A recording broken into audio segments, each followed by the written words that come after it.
And next topic is distribution of charges in a conductor.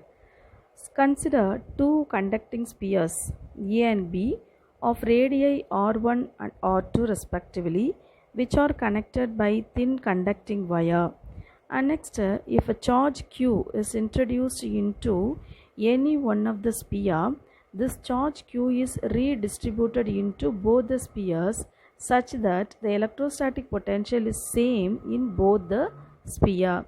Therefore, q equal to q1 plus q2.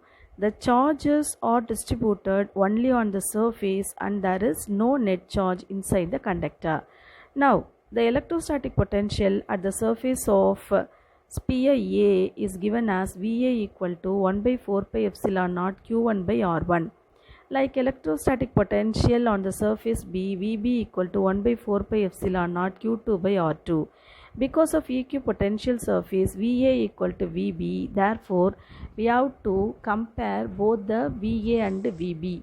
Therefore 1 by 4 pi epsilon naught is cancelled on both the sides. Therefore we can get Q1 by R1 equal to Q2 by R2. But Q1 equal to 4 pi R1 square sigma 1, that is the charge density, and Q2 equal to 4 pi R2 square sigma 2. Here sigma 1, sigma 2 are the charge densities of A and B spheres. Now the values we have to substitute instead of Q1, 4 pi R1 square sigma 1 divided by R1 equal to 4 pi R2 square sigma 2 R2. Therefore R1 sigma 1 equal to R2 sigma 2. So generally we can write sigma R equal to constant. Therefore the surface charge density sigma is inversely proportional to the radius of the sphere. If the smaller radius, the sigma value will be larger. And next topic is action at points or Carnot discharge. Suppose if you take a charged conductor of irregular shape, we know that the smaller the radius of curvature, the larger is the charge density. So the ends of the conductor which has larger curvature has large charge accumulation. As a result, the electric field near the edge is very high and it ionizes the surrounding air. The positive ions are repelled at the sharp edge and negative ions are attracted towards the sharp edge. So this reduces the total charge of the conductor near the sharp edge. This is called action of points or Carnot discharge. And next topic is lightning arrestor or lightning conductor. Actually, this is a device used to protect tall buildings from lightning strikes. It works on the principle of action at points or Carnot discharge. This device consists of long, thick copper rod passing from top of the building to the ground. The upper end of the rod has a sharp spike or a sharp needle. The lower end of the rod is connected to the copper plate which is buried deep into the ground. When negatively charged cloud is passing above the building, it induces a positive charge on the spike. Since induced charge density on thin sharp spike is large, it results in a Carnot discharge. This positive charge ionizes the surrounding air, which in turn neutralizes the negative charge in the cloud. The negative charge pushed to the spike passes through the copper rod and it is safely diverted to the earth. The lightning arrestor does not stop the lightning, rather it diverts the lightning to the ground safely. This is known as the lightning arrestor. Lightning conductor. Lightning conductor is a simple device used to protect the tall buildings from lightning. A lightning conductor consists of a long, thick copper rod. This rod is passing through the building. The lower end of the copper rod is connected to a copper plate. This copper plate is buried deep inside the ground.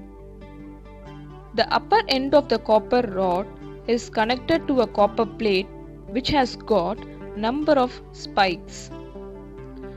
The upper end is kept at the top of the building.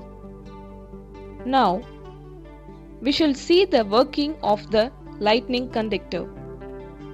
When a negatively charged cloud passes over the building,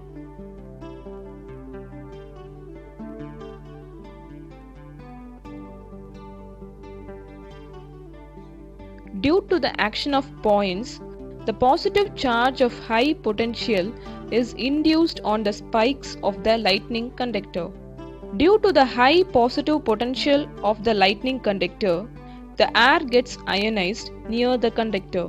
Therefore, the negative charges in the air comes towards the lightning conductor and the positive charges repel towards the clouds and neutralizes it. The negative charges are attracted towards the conductor and it travels down to the earth.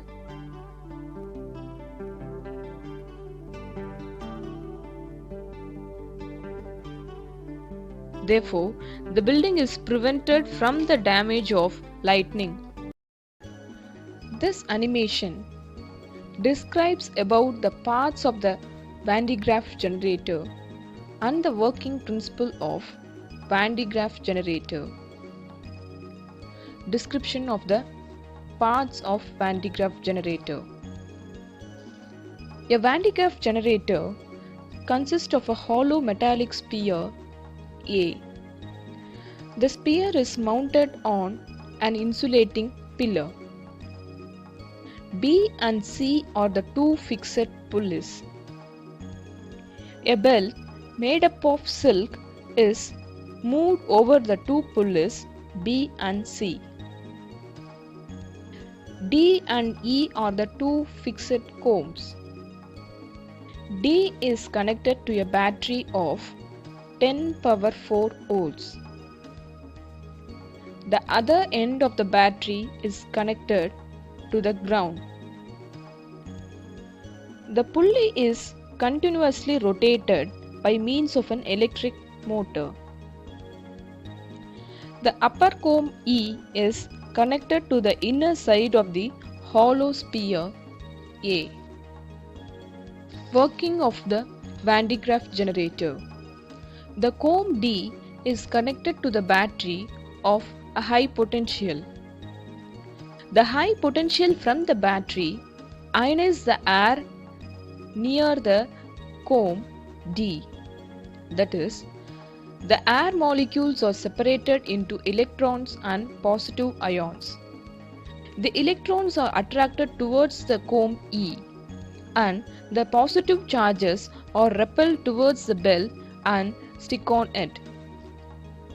While the belt moves upwards, due to electrostatic induction, the comb E acquires a negative charge and the sphere acquires a positive charge.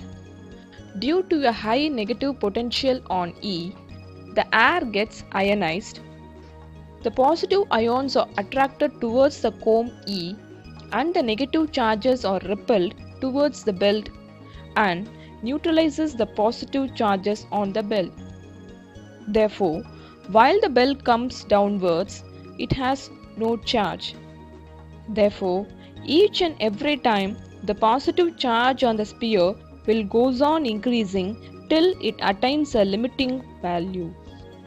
After this stage, no more charge can be placed on the sphere.